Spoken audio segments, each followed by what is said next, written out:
Bismillahirrahmanirrahim.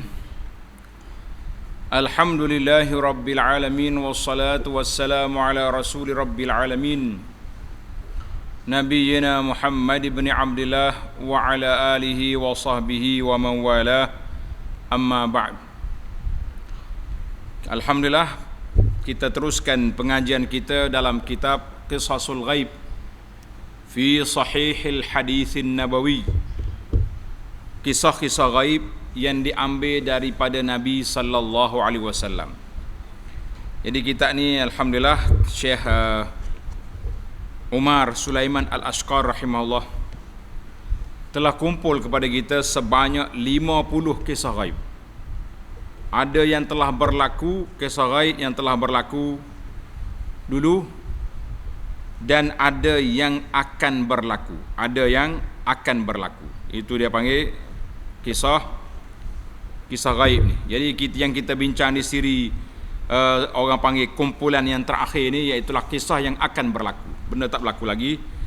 Semuanya di antara tanda-tanda kiamat yang hampir, yang dekat dengan kiamat. Al-Qissatu Tasi'at wal Arba'un, kisah yang ke-49, Qissatul Aswad Al-Afham alladhi yahdimul Ka'bah. Kisah seorang laki-laki yang hitam, hitam, kaki bengkok pula, meruntuhkan Ka'bah. Ini berlaku akhir zaman dah ni. Lepas pada turun Nabi Isa dah turun, Dajjal dah keluar, Ya'juj wa Ma'juj sudah mati, tinggal lagi kumpulan-kumpulan ini. Bila setelah Nabi Isa datang selama 40 tahun memerintah, semua dunia ini sudah beriman, aman damai, tak ada lagi kelahi-kelahi, tidak ada budak-budak bermain berkawan dengan hayawan liar kan. Kalau dia nak pergi sekolah dia pakai naik singa, tak naik basikal, relax je dia. Ular duk tidur sekali dengan ayam, tak ada masalah.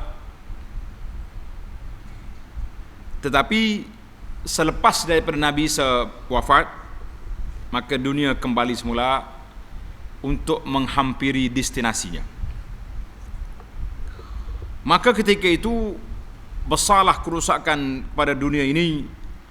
Al-Quran telah diangkat. Wala yuqalu fil ardi, tak ada lagi orang boleh mengucap Allah di atas muka bumi. Apa lagi nak mengucap, nak baca Quran? Quran sudah diangkat. Orang nak kata Allah pun tak reti.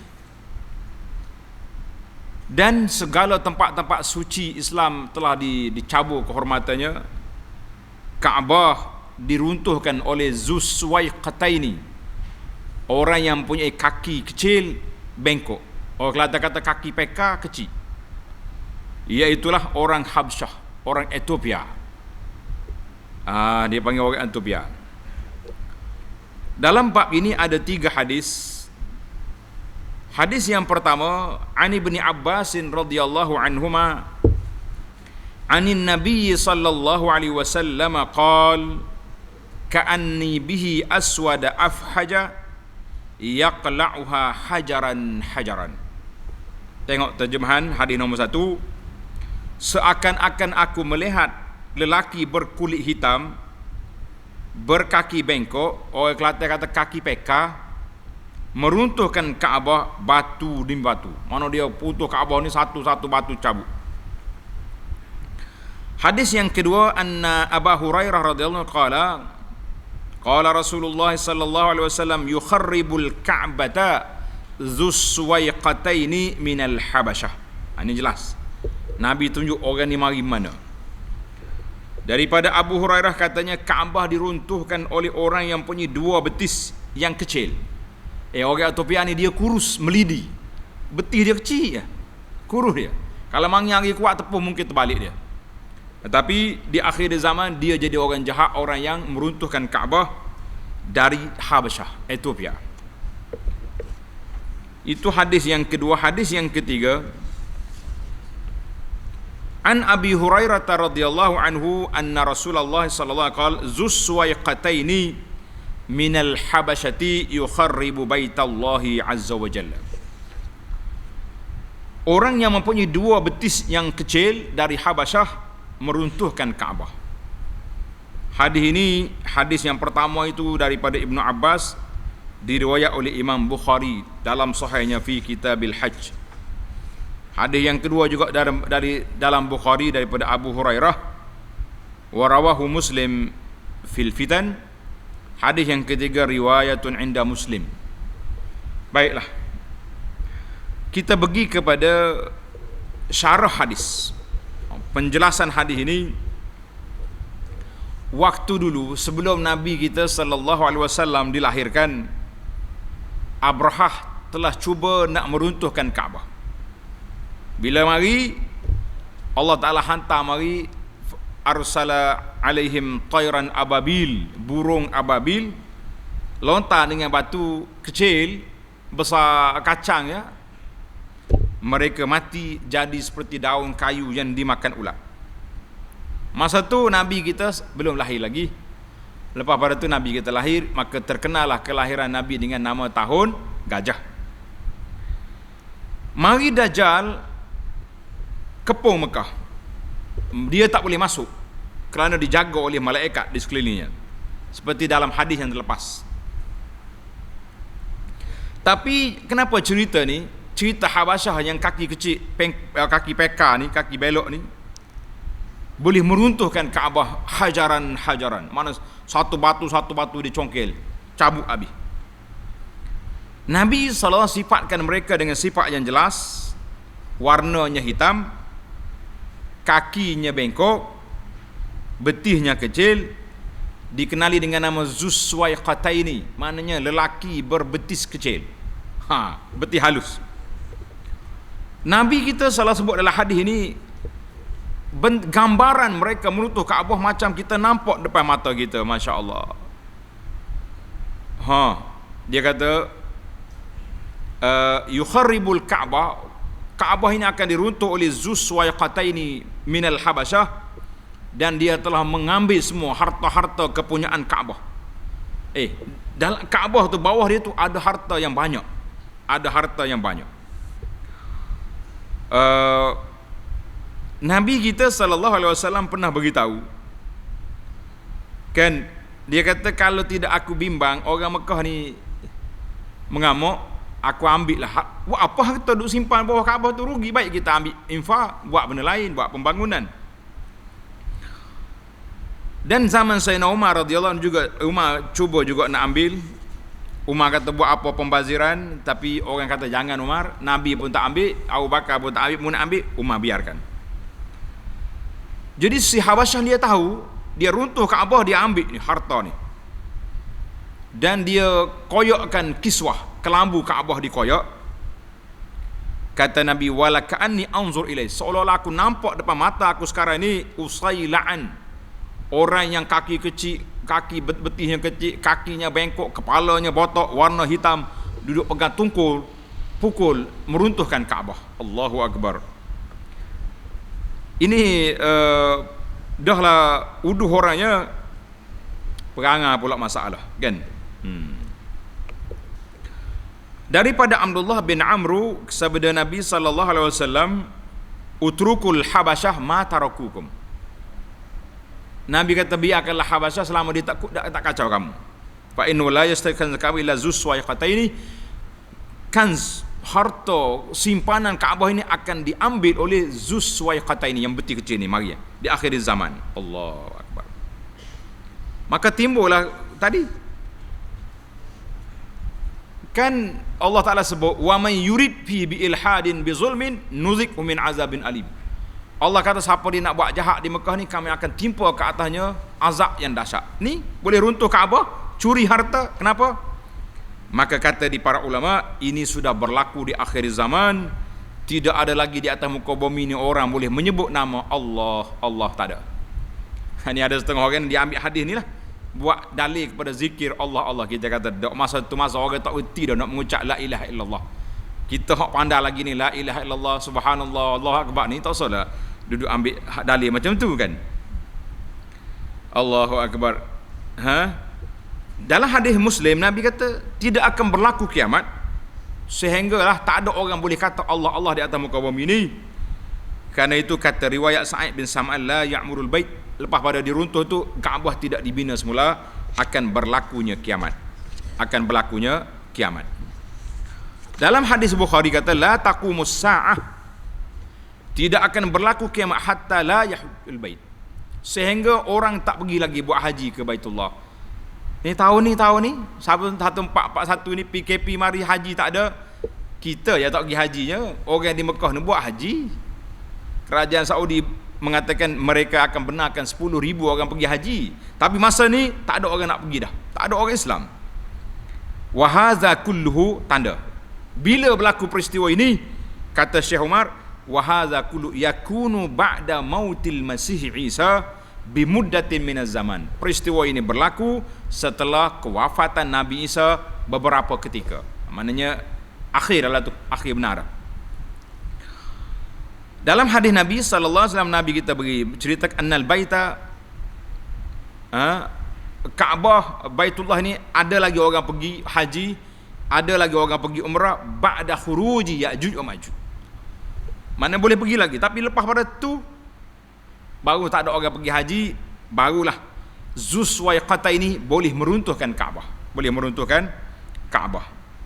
Baik, tengok dalam buku, dalam kitab Intisari dan Pengajaran Hadis. Intisari dan Pengajaran Hadis, apa cerita dia? Yang pertama, antara kejadian akhir zaman ialah keruntuhan Kaabah. Kaabah diruntuhkan ketika manusia telah rosak, Al-Quran telah diangkat, lalu Kaabah diruntuhkan orang yang berkaki bengkok, kulitnya hitam, betisnya kecil, dan mengeluarkan khazanah, harta Kaabah diambil. Yang kedua, orang-orang Habasyah, Ethiopia, akan mempunyai kekuatan pada akhir zaman. Lalu ni lemah, akhir zaman nanti dia kuat balik.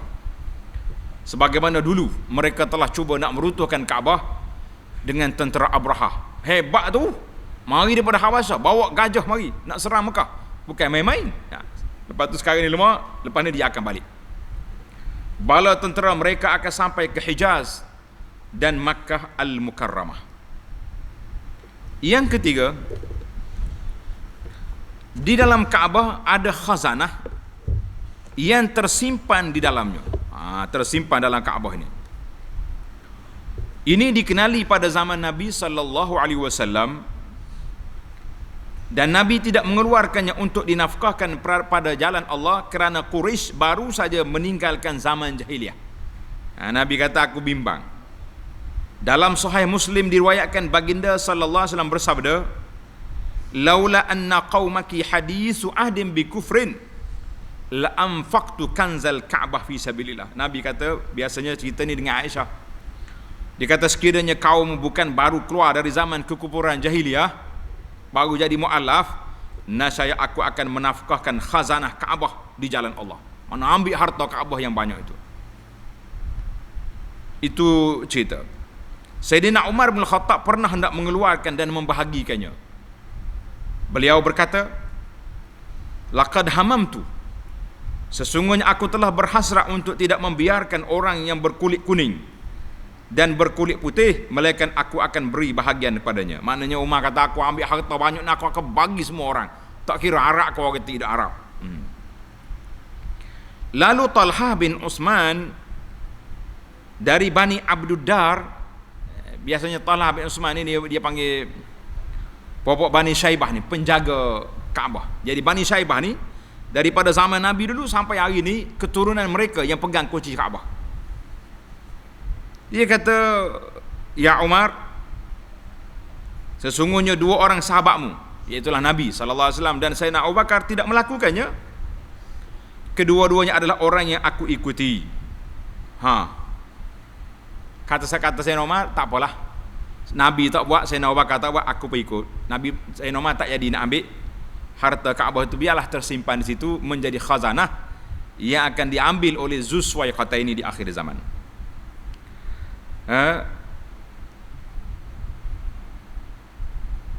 Yang keempat, Sifat orang yang berkaki bengkok,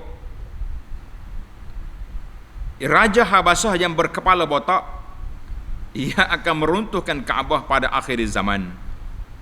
Itu habislah kisah yang ke-49. Al-Qissatul Mutimmamatu lil Khamsin. Kita berpindah kepada kisah yang ke-50. Kisah yang ke-50 dari kitab kita, kisah ghaib dari Nabi sallallahu alaihi wasallam, ar-ra'yanil ladzani yan'iqani bi ghanamihima fayajidani wuhusha. Allah. Tulis. Dia punya tajuk dia, pengembala kambing yang menghalau kambing-kambingnya, tiba-tiba kambing itu bertukar menjadi wuhus, jadi binatang liar. Tak dengar kata lawan toke. Kambing ni baik. Toke dia panggil je, baik ikut dia. Kita sini tak nampak sebab ada kambing 10 ekor. Cuba tengok orang-orang di negeri Arab, negeri orang putih. Di Australia mana hok jaga kambing satu padang tu. Sekali dia panggil, semua mari. Tapi di akhir zaman kambing memberontak, dia sudah jadi wuhush, sudah jadi hayawan binatang liar. Allahu akbar. Bila peristiwa ini berlaku, tanda pelajar, peristiwa ini berlaku di akhir zaman. Ketika penduduk Madinah Al-Munawwarah telah meninggalkan Madinah dengan bangunan-bangunannya, dengan kebun-kebunnya, tinggal kosong Madinah, tak ada orang. Tak ada orang. Mereka ni telah dihalau nak pergi tempat berkumpul untuk menanti kiamat di Ardul Mahsyar. Allah, pada ketika itu dua orang ini biasa pergi Madinah, coba nak pergi. Tengok hadis. Nasul hadis. An Abi Hurairah radhiyallahu anhu qala, sami'tu Rasulullah sallallahu alaihi wasallam yaqul, yatrukuna al-Madinah ala khairi ma kanat, la yaghshaha illa al-awafi, yuridu awafi as-sibai wat-tayr, wa akhiru ma yuhsharu ra'yani min Muzainah yuridani al-Madinata yan'iqani bi ghanamihima fayajidanihi wahsha hatta idza balagha thaniyatal wada' kharra ala wujuhihima. Maksudnya, kata Abu Hurairah radhiyallahu anhu, aku mendengar Rasulullah sallallahu alaihi wasallam bersabda, kamu akan meninggalkan Madinah, yatrukuna, mereka, ada riwayat kata tatrukuna. Nah, tatrukuna mana kamu akan meninggalkan Madinah dengan kebaikan yang ada padanya. Madinah tu bukan kata ada wabak penyakit dah. Madinah elok je. Bangunan-bangunan ada, kebun ada, tapi orang tinggal. Bila orang tinggal, ianya tidak didatangi melainkan binatang buas. Binatang buas di sekitar Madinah pakak pergi duduk dalam bandar. Tukar adalah orang yang hidup dalam hutan, binatang bagi dalam bandar. Dan burung-burung duk terbang, duk cari makan situ. Dan orang yang terakhir dihimpunkan ke bumi mahsyar, bumi tempat perkumpulan manusia sebelum kiamat. Itu dipanggil Ardul Mahsyar di Syam. Dan yang terakhir dihimpunkan adalah dua orang pengembala dari Muzainah, nama kabilah, menuju Madinah. Dua orang ni biasa dia pergi Madinah, dia pergi bawa kambing dia. Kedua-duanya mengherdik kambingnya, lalu mendapatinya menjadi liar. Kambing dia tak dengar, lawan toke kata orang. Sehingga apabila sampai di Saniyatul Wada', kedua-duanya jatuh tersungkur rebah situ. Hadis ini dikeluarkan oleh Imam Bukhari dalam sahihnya dan juga Imam Muslim dalam sahihnya fi Kitabil Hajj babu fil Madinah. Huraian hadis. Rasulullah sallallahu alaihi wasallam menceritakan kepada kita sebahagian daripada kisah-kisah yang akan berlaku ketika hampir kiamat. Dekat nak kiamat, ceritanya akan berlaku. Di antara cerita berlaku di Madinah Al-Munawwarah yang telah ditinggalkan oleh penduduk-penduduknya, walaupun Madinah ketika itu cantik elok je. Kan? Dia kata rumah-rumahnya comel, hukul wa basatin, kebun-kebunnya berbuah, kedai-kedai dia, supermarket, mall-mall banyak, tapi kosong, tak ada orang. Ini nak kiamat.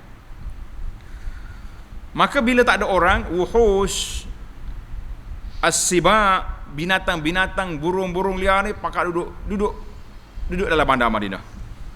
Duduk ronda situ, pusing-pusing puak dia. Tak tahu nak buat apa, pergi kat kedai tengok comel. Nah, kosong, tak ada orang. Hadis tidak menetapkan bilakah peristiwa ini berlaku, masa mana. Seorang sahabat nama dia Huzaifah ibnul Yaman, a'lamus sahabah bil fitan. Dia ni, Huzaifah ni, orang sahabat yang banyak tanya Nabi SAW tentang peristiwa yang akan berlaku pada kiamat. Dia kata apa? Illa anilam asharu.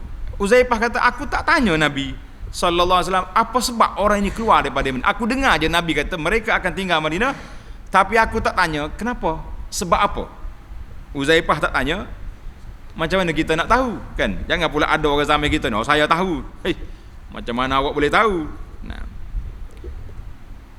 Jadi dalam hadis ini, yang zahir daripada hadis ini, iaitulah dua orang pengembala daripada Muzainah dari kalangan ahli Madinah ni nak pergi ke Madinah, nak pergi ke bandar.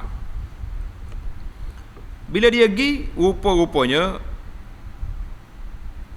orang-orang yang dah keluar, dihalau keluar sikit demi sikit nak pergi ke Syam. Sebagian dalam hadis Nabi sallallahu alaihi wasallam kata, "Satakhruju narun min Hadramaut." Api akan keluar daripada Hadramaut, daripada Yaman. Ni orang duduk belajar-belajar di Yaman tu, dia panggil Hadramaut Tarim. Tu api kiamat mari situ. Min bahri Hadramaut. Jadi api ni yang bagi macam dia orang panggil halau.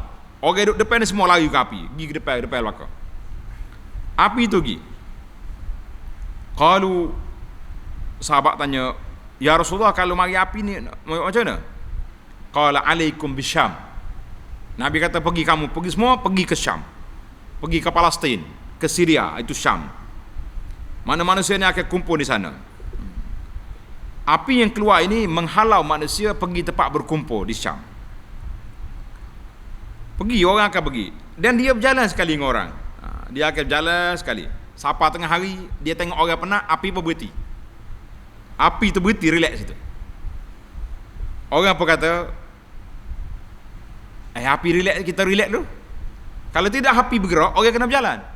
Bila api tengok orang letih tengah hari, Qailulah ni, dia berhenti. Jadi orang pun rehat, duduk bawah pokok, tidur, letih, penat. Qalatin nar ayuhanas fa'aqilu. Manusia, relax. Aku dah tunggu sini. Jangan lari. Sebab bila petang nanti api tu nyala balik, baru orang pun lari pula, pergi ke Syam. Allahu Akbar. Maka di saat itulah dua pengembala ini tengok Madinah kosong, tak ada orang, dia nak pergi Madinah. Dia nak masuk.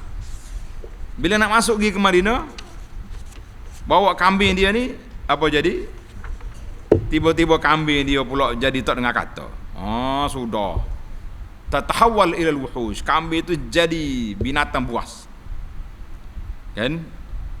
Dan dia pun bila sampai di Saniyatul Wada, di manakah Saniyatul Wada? Tanda pelajar. Kalau kita mari daripada Bukit Uhud, kita nak masuk balik ke bandar Madinah tu, ada satu ni untuk tahu ni lah. Dia panggil Mujamma' Dawudiyah. Ada bangunan besar sebelum masuk kawasan hotel tu. Situ itu dia panggil Saniyatul Wada. Dia kalau orang di Madinah ni, pelajar-pelajar Madinah tahu, dia panggil Tariq Abu Bakar As-Siddiq. Jalan daripada Universiti Madinah nak masuk bandar. Satu tempat nama dia Saniyatul Wada. Jadi orang ni sampai situ ke bawah. Kata di pengarah ini, wa yazhar li wallahu alam, hari yang kambing-kambing menjadi ganas ini, iaitulah hadis hari yang Nabi sebut dalam hadis, dia panggil hadisuz zib, hadis serigala. Apa cerita serigala ni? Tersebut dalam As-Sahihaini, dalam hadis Bukhari dan Muslim daripada Abu Hurairah, kata Nabi sallallahu alaihi wasallam, bainama ra'in fi ghanamihi, pengembala ni duk jaga kambing dia, ghad ada alaihi zib, serigala ni mari tangkap kambing. Bila ambil kambing, pengembala ni kejar, kambing aku tu. Serigala duk pergi kambing, tuan dia marah, zib, serigala, aku punya kambing, apa kamu ambil? Pasal serigala apa berhenti, relax dia, paling ke tuan kambing. Faqala lahu man laha yaumus sibak, siapa lagi nak bercara? Hari ni hari kami yang duduk di kawasan Madinah, bukan kamu. Dua orang ni ada, tak ada orang dah sini, jangan main-main. Jadi serigala perlawan juga dengan tuan kambing. Masya Allah, la haula wala quwata illa billah. Ini semua ni akhir zaman, itulah nama dia, cerita kisah gaib dari Nabi. Kita tak boleh reka-reka cerita macam ni, kita hanya boleh baca dan kita yakin hadis ini sahih, kita beriman dengan apa yang akan berlaku di akhir zaman. Kalau kebetulan kita di sana, kita tengoklah, berlaku kan. Jadi hari dia panggil yaumuz zib, hari kawasan itu dikuasai oleh serigala. Tuan kambing tak tengok apa, serigala nak makan kambing dia tengok, dia cuba nak rampas kambing, serigala pula marah, jangan duk kacau, ini hari kami ni, kami berkuasa sekarang.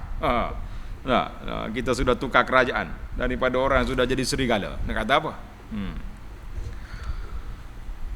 Baiklah, tengok dalam kitab Ibar Al-Hadis wa Fawaid, intisari dan pengajaran hadis. Apakah intisari pengajaran hadis?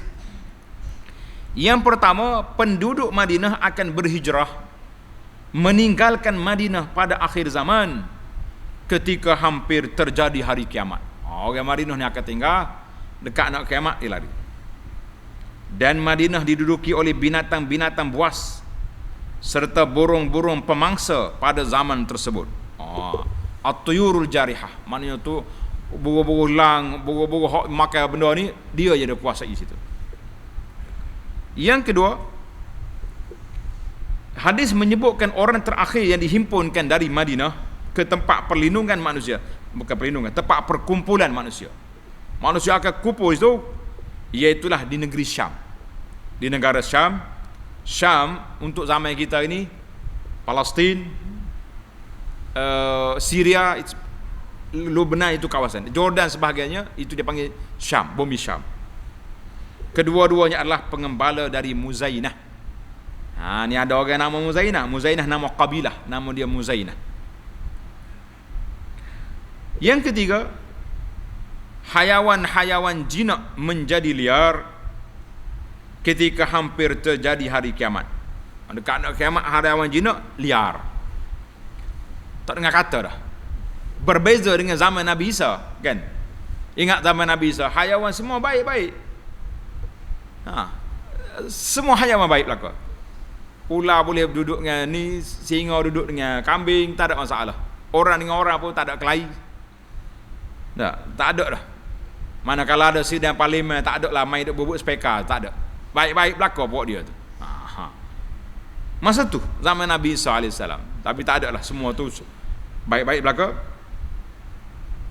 Tapi zaman ni hayawan-hayawan jinak menjadi liar ketika hampir terjadi hari kiamat, maka kambing-kambing dua orang pengembala berubah menjadi liar. Itulah zaman itu sudah, dia panggil zaman sudah berubah. Makhluk-makhluk jadi tak dengar kata habis dah. Allahul musta'an. Kita minta tolong Allah Ta'ala supaya kita mati dalam husnul khatimah.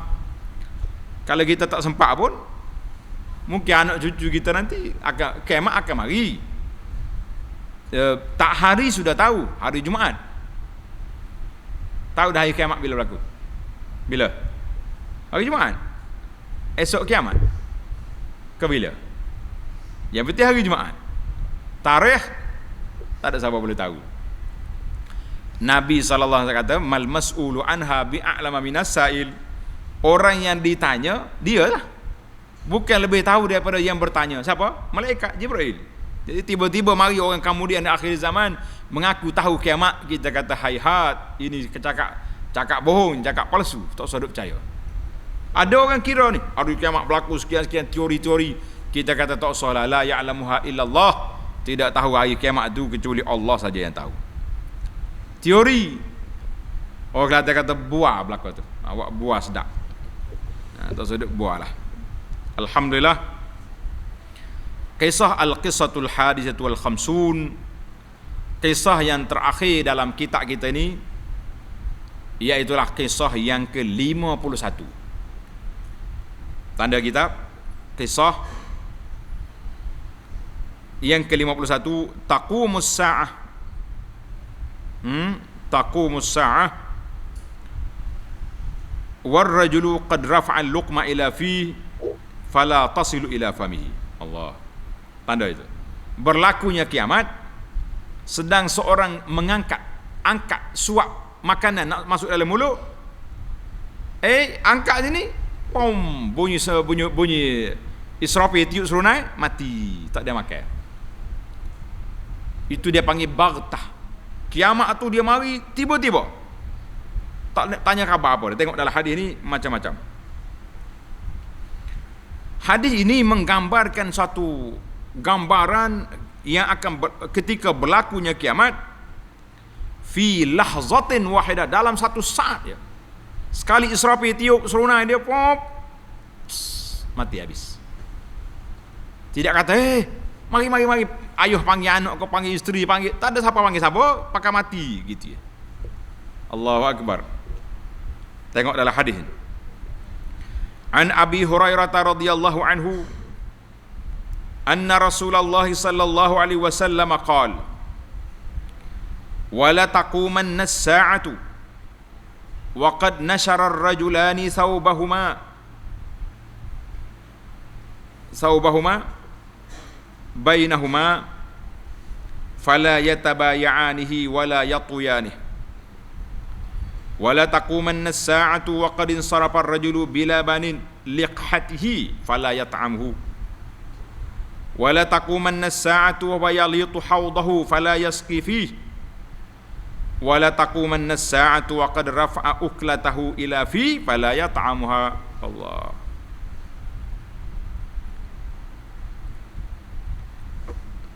La yarfa' ahadukum, dalam kita ini kata la yarfa' ahadukum aklatahu ila fi, dalam kita Arab. Baik, terjemahan dia daripada Abu Hurairah bahawa Rasulullah sallallahu alaihi wasallam bersabda, hari kiamat pasti akan terjadi. Hari kiamat ni nak ke tak nak, jadi dia. Dan dua orang laki-laki menghamparkan pakaian antara kedua-duanya,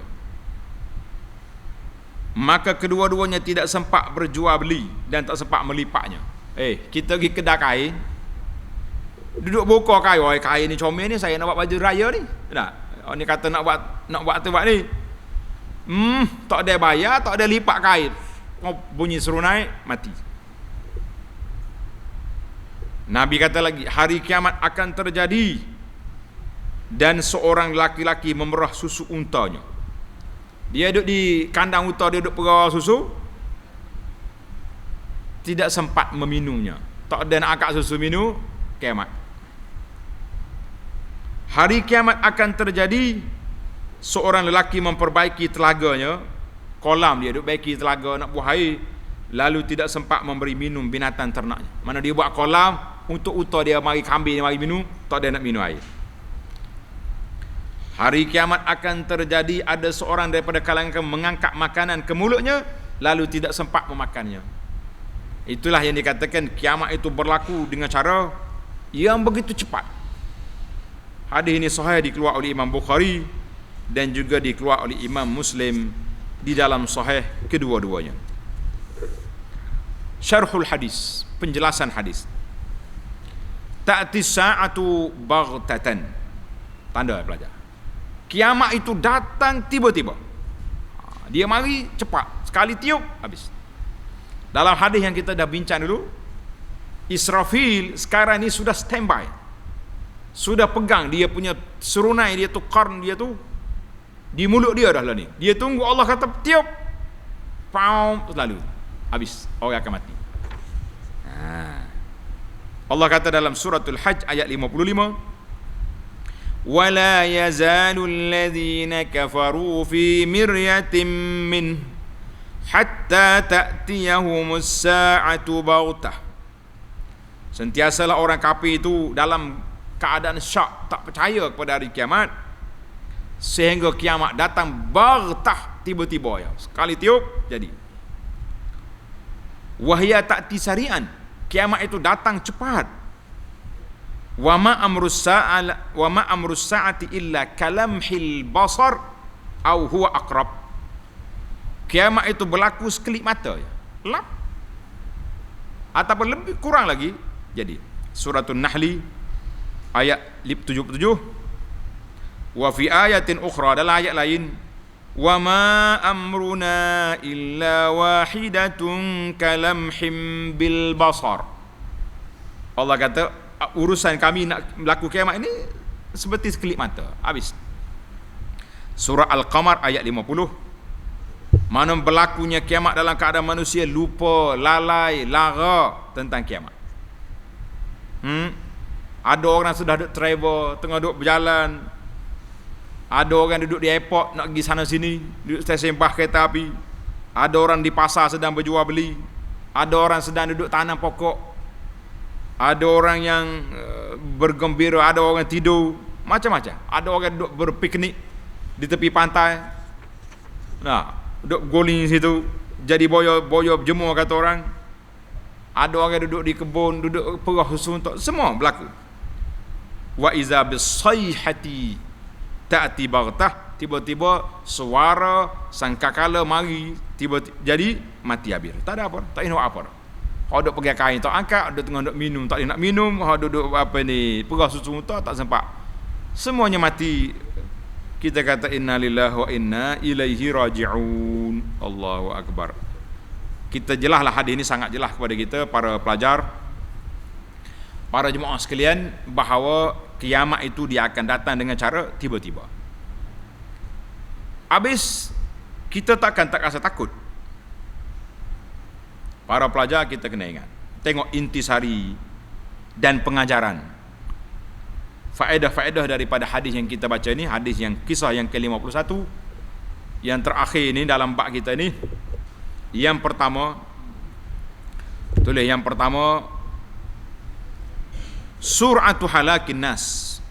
Manusia ni segera, kebinasaan manusia tu begitu cepat.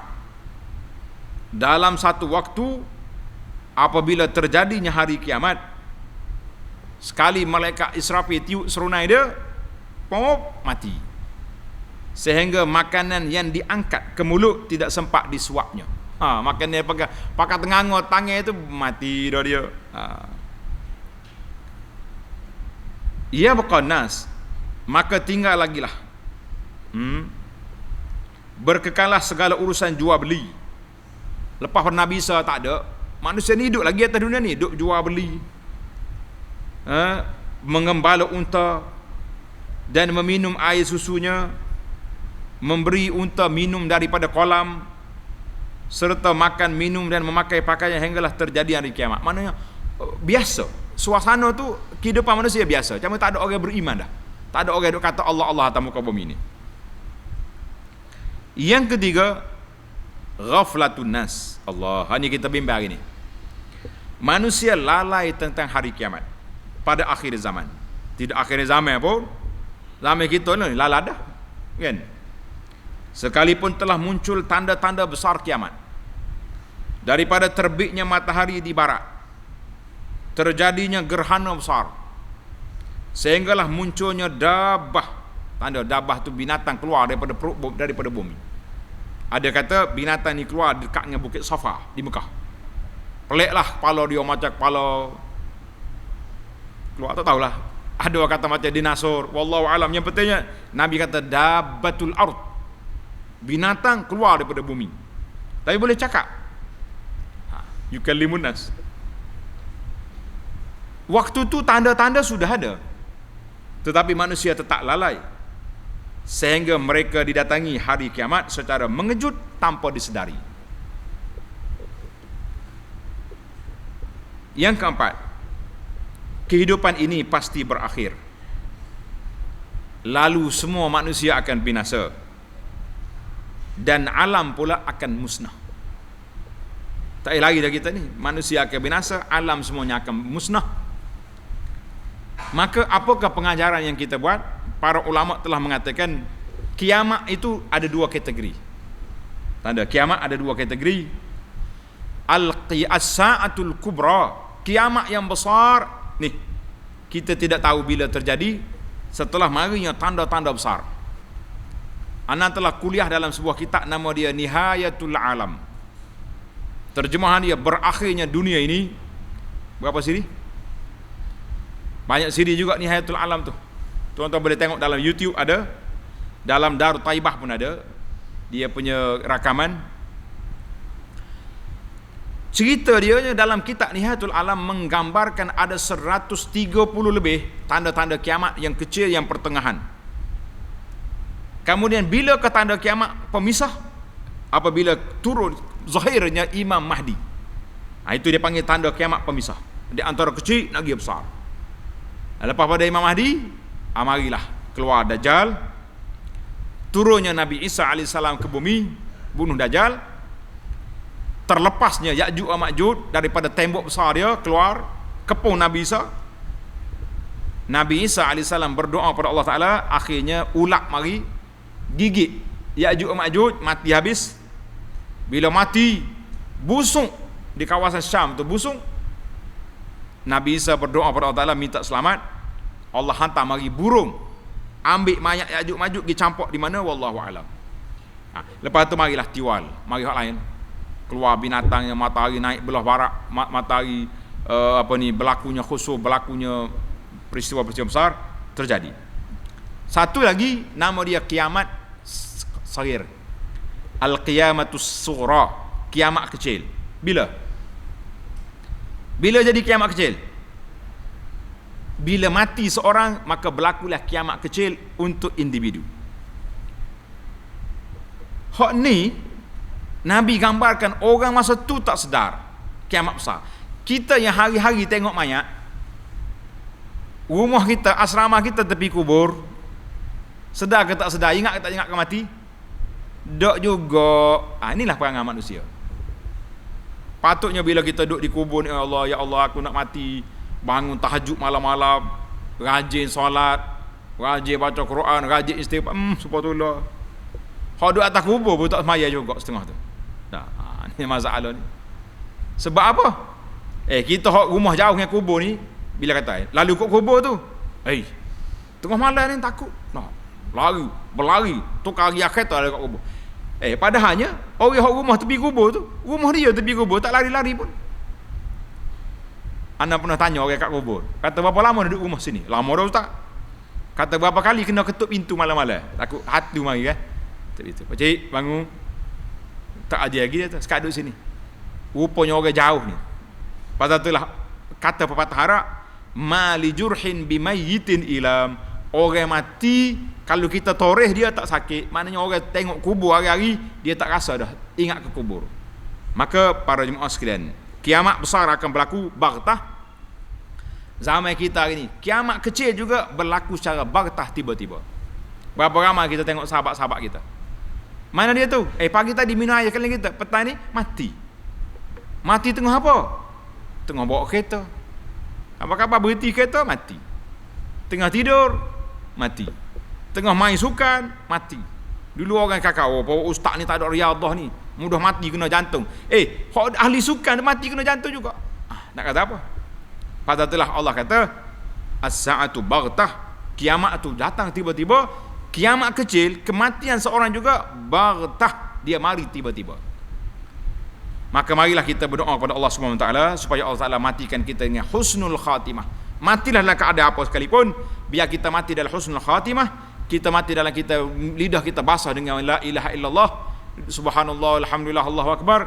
Bukan mati dengan lidah duduk menyanyi, duduk perli orang, duduk mengumpat orang, duduk macam-macam ucapan-ucapan yang tak baik.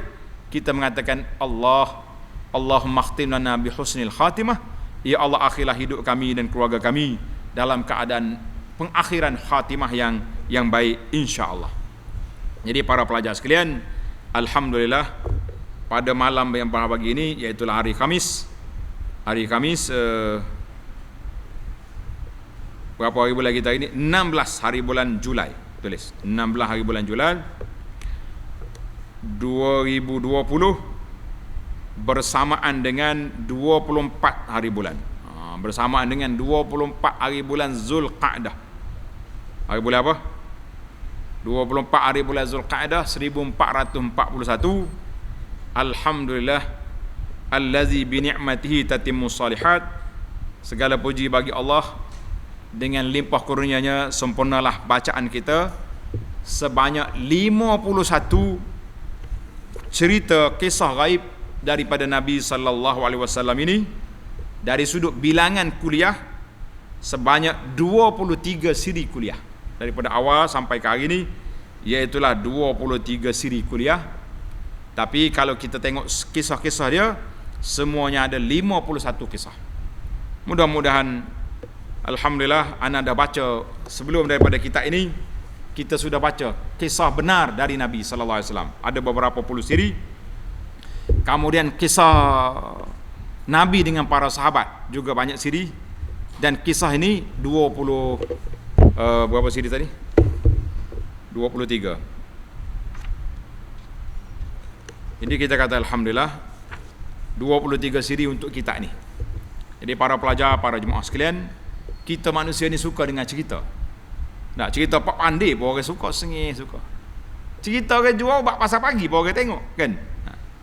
Kalau kita nak cerita, ceritalah yang sahih, yang benar, supaya kita dapat mengambil pengajaran. Ada setengah orang disuka bawa cerita, tapi cerita entah ambil mana, ambil cerita Israiliyat lah, cerita-cerita rekaan sendiri, kita kata tak salah. Ibrah pengajaran sudah ada dalam kisah-kisah Nabi yang Nabi kita sampaikan ini. Alhamdulillah, insya-Allah kita akan sambung dalam siri yang akan datang, kisah lain pula insya-Allah. Subhanakallahumma wa bihamdika asyhadu an la ilaha illa anta astaghfiruka wa atubu ilaik. Wa sallallahu ala nabiyyina Muhammad wa ala alihi wa sahbihi ajma'in walhamdulillahi rabbil alamin.